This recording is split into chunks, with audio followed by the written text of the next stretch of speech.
세금은 국민의 생활과 직결되는 만큼 그 기준과 징수 절차를 법으로 미리 정확하게 결정해 놓음으로써 납세의 예측 가능성을 높여야 합니다.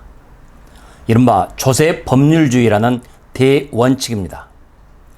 그런데 최근 더불어민주당이 종합부동산세, 곧 종부세 매기는 기준을 공시가격 상위 2%로 하겠다고 결정했습니다.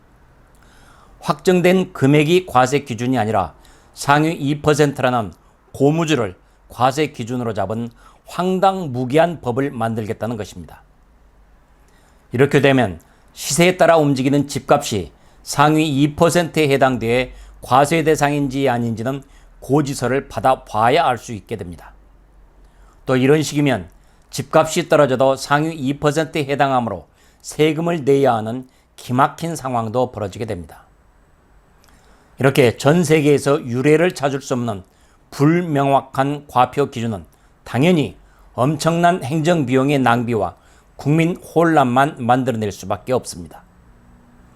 국민이 집값을 올려달라고 한 것도 아니고 집을 팔아서 차익을 본 것도 아닌데 문정권이 정책 실패로 부동산 값을 폭등시켜 놓고 세금을 두세 배나 더 내라니 그야말로 가렴주구의 다름 아닙니다.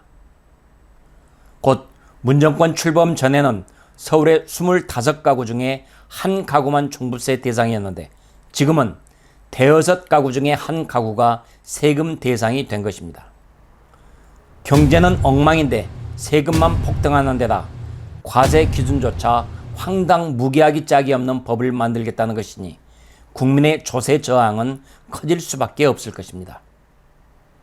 이번 종부세 법안은 지난 4월 서울 부산시장 선거가 부동산 실패 때문이라며 반성하겠다던 민주당이 또다시 국민을 편가르는 부동산 정치를 계속하겠다는 것에 다름 아닙니다.